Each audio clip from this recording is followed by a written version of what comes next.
Sumainyo ang Panginoon. Ang mabuting balita ng Panginoon ayon kay San Marcos. Noong panahong iyon, habang bumababa si Jesus sa bundok, kasama sina Pedro, Santiago at Juan, ay nakita nila ang napakaraming taong nakapaligid sa mga alagad na naiwan at ang mga eskriba na nakikipagtalo sa mga ito. Nagulat ang mga tao nang makita nila si Jesus. Sila'y patakbong lumapit sa kanya at binati siya. Tinanong ni Jesus ang kanyang mga alagad, "Ano ba ang pinagtatalunan ninyo at ng mga taong iyon?" Sumagot ang isa mula sa karamihan, "Guro, dinala ko po rito sa inyo ang aking anak na lalaki, sapagkat siya'y inaalihan ng masamang espiritu at hindi makapagsalita. Tuwing aalihan siya nito, siya'y nilulugmok, bumubula ang kanyang bibig at nangangalit ang kanyang ngipin, at siya'y naninigas. Hiniling ko po sa inyong mga alagad na palayasin ng espiritu, ngunit hindi nila mapalayas ito." Sinabi ni Jesus sa kanila, "Lahing walang pananampalataya, hanggang kailan ako dapat manatiling kasama ninyo? Hanggang kailan ko kayo pagtitiisan? Dalhin ninyo rito ang bata." At dinala nga nila ito sa kanya. Nang si Jesus ay makita ng espiritu, biglang pinangisay nito ang bata.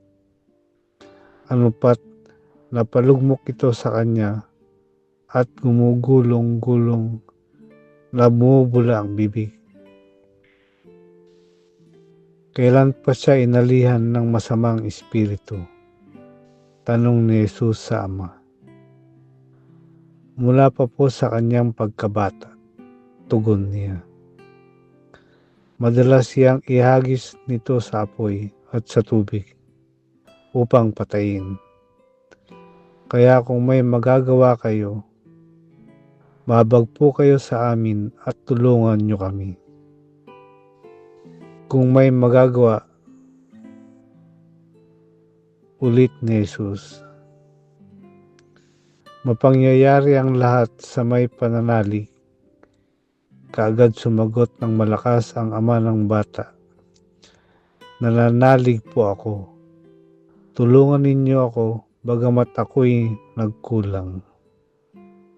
Nang makita ni Jesus na dumaragsa ang mga tao, pinagsabihan niya ang masamang espiritu, "Ikaw, espiritong nagpapapipi at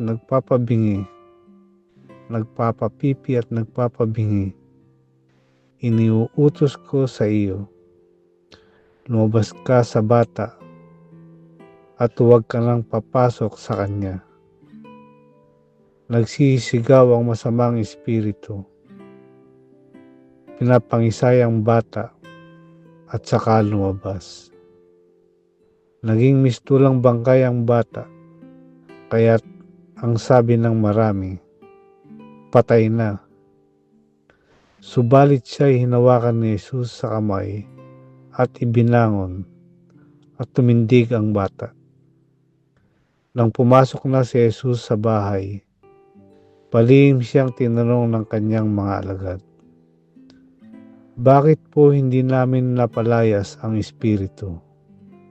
Sumagot si Jesus, "Ang ganitong uri ng espiritu ay hindi mapalalayas kundi sa pamamagitan ng panalangin."